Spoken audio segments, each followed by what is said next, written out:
சொல்லுங்க. நான் தர்ஷனோட அம்மாமா. தர்ஷனா? எந்த இயர்? பப்ளு தர்ஷன். சொல்லுங்க. பப்ளு இறந்துட்டாமா. இப்பதான் கொஞ்ச நேரத்துக்கு முன்னாடி. நீங்க 2 பேரும் ஏன் எதனால பிரிஞ்சீங்கன்னு எனக்கு தெரியாது, தெரிஞ்சுக்கவும் விரும்பல. அவன் கேன்சர் வந்து படுத்ததுக்கு அப்புறம் உன்னை பத்தி பேசாத நாள் இல்ல. எப்பவுமே வித்யா வித்யா வித்யா தான். இது அவனோட போன்.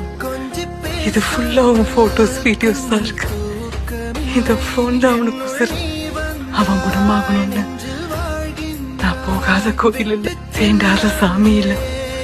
ஆனா அவனுக்கு அது எதுவும் பெருசா தெரிஞ்சதில்ல. அவனை பொறுத்த வரைக்கும் நீதான் அவனுக்கு சாமி.